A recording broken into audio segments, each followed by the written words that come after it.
चलिए, आज का जो पेपर है हमारा गणित का है, क्लास 12th का। चलिएगा, मिलान कर लीजिएगा, सही विकल्प चुनकर लिखिएगा।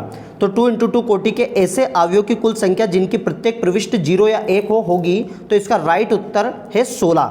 यदि 500 का एक जोड़ा उछाला जाता है, प्रत्येक 500 पर एक समअभाज्य संख्या प्राप्त करने की प्रायिकता 1/36 होगी, है ना। यदि a 3 × 3 कोटि का वर्ग अवयव है तो इसका जो आंसर आएगा वो 4 आएगा। यदि a तथा b दो शून्योत्तर सदिश है तो a × b की जो वैल्यू होगी वो आएगी थीटा बराबर पाई, है ना। चलिएगा, मिलान भी करते जाइएगा और वीडियो को लाइक करिए। और भैया शेयर नहीं करते हैं आप, शेयर भी करना है, वो चैनल पर नए तो सब्सक्राइब कर दीजिएगा। यदि फलन f/r दिया गया है तो इसका जो आंसर आएगा वो f बहु एक आच्छादक है। साइन इनवर्स -1/2 का मुख्य मान है -π/6 है भैया, है ना। ये 6 ऑब्जेक्टिव हो गए। बताइए कि भैया 6 में से कितने आ रहे हैं, बाकी फिर लास्ट सॉल्यूशन में आपको बताना है कितने आपको वस्तुनिष्ठ में आ रहे हैं। रिक्त स्थान की पूर्ति कीजिएगा।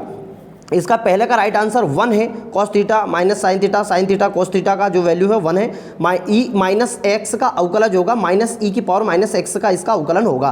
फलन f के प्रांत में एक बिंदु c जिस पर या तो f' c = f अवकलन नहीं है तो f की जो वैल्यू की 1/√3 बिंदु कहलाता हैगा, है ना भैया। और यदि कि किसी को कंफ्यूजन है तो कमेंट में बताया कि हाँ सर ये क्वेश्चन जो कंफ्यूजन में है तो उसका राइट आंसर भी अपन कर लेंगे। समुच्चय 1 पर परिभाषित संबंध r तुल्यता संबंध कहलाता है यदि r स्वतल सममित एवं संक्रामक है। किसी प्रतिलोम त्रिकोणमिति फलन का वह मान जो उसकी मुख्य शाखा में स्थित होता है प्रतिलोम त्रिकोणमिति फलन का मुख्य मान कहलाता है। यदि a, है ना, डेस इनवर्स या a बराबर तो a का सममित अवयव कहलाता है। ये राइट आंसर है। ये इंग्लिश में भी आपको दिए गए हैं। सत्य असत्य देखिएगा, पहले का जो है राइट आंसर सत्य है कि किसी वर्ग अवयव को एक सममित और एक विषम सममित अवयव के योगफल के रूप में व्यक्त किया जा सकता है, सत्य है। समान कोटि के विकर्ण अवयव का गुणनक्रम विनिमय होता है, सत्य है। x के सापेक्ष 1/x का अवकलन log x असत्य है ना भैया। चौथे का जो सत्य है देख लीजिए, L1 M1 वाली कोसाइन दो रेखाओं के बीच न्यूनकोण थीटा है, साइन थीटा बराबर ये दिया गया है। यदि फलन f(x, y) एक की फलन है तो ये भी सत्य है। कोट इनवर्स की मुख्य शाखा का परिसर 0π ये सत्य हैगा, मतलब एक असत्य था बाकी सब सत्य है। सही जोड़ी में मिलान कर लीजिएगा, थोड़ा ध्यान से, सही जोड़ी में कंफ्यूजन में नहीं रहना है। ये दिया समाकलन dx 1/√x² - a² का राइट आंसर है log x + x², रूट के अंदर x² - a² + c। ये फर्स्ट वाला भी है, बी वाला है ना। देखिए 20 का फिर देखिएगा, सभी का सेट अलग अलग आया है तो आप इससे मिलान कीजिएगा जो क्वेश्चन दिया गया है। आपको दिया समाकलन 1/√a² - x² की जो वैल्यू होगी तो दूसरे का जो राइट आंसर है भैया वो है आपका sine inverse x/a + c। Okay, तीसरे का जो आपको दिया है समाकलन x² - a², तो तीसरे का जो राइट आंसर है वो दिया गया है 1/2 log x - a x + a+। इसमें जल्दीबाजी में आप गलत कर देते हैं, a + x और a - x का अंतर होता है, देखो e और f में अंतर, तो इसका आंसर ये हो चुका है।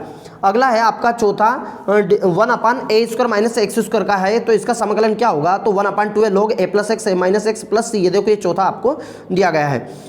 पांचवे का कोट इनवर्स 1/x² - 1, इसका जो राइट आंसर आ जाएगा भैया पांचवे का वो सेक इनवर्स x आ जाएगा।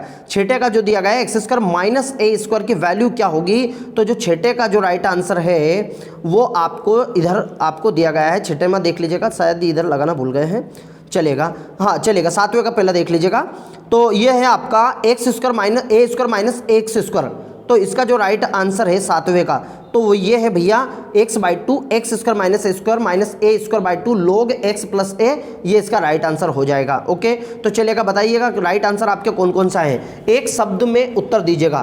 पहले वाले का आंसर है i j × k, j × i × k, k × i × j का मान 1 होगा। अवकलज समीकरण xy d² dx² + x dy का होल स्क्वायर dx का इसका जो वैल्यू आंसर जो घात पूछा है वो 1 होगा। अवकलन समीकरण का समाकलन गुणांक लिखना है इसमें, तो 2x से जाएगा। तीन कोटि वाले किसी अवकल समीकरण के विशिष्ट हल में उपस्थित श्वेत अक्षरों की संख्या 0 होती है भैया। पांचवे का आपको कमेंट करके बताना है कि क्या इसका राइट आंसर आएगा। छठे में आपको दिया यदि a तथा b ऐसी दो घटनाएं हैं तो इसका राइट आंसर हमने लिख रखा p a संग a इंटरसेक्शन b और p × p a, है ना। x वाला जो दिया मात्रक सदिश है, x का मान 1/√3 दिया। तो चलेगा, कमेंट करके बताइए भैया कि कितने आपके आंसर राइट आ रहे हैं, और लाइक करके वीडियो को आगे भैया शेयर भी करना है। ओके, जय हिंद, जय भारत।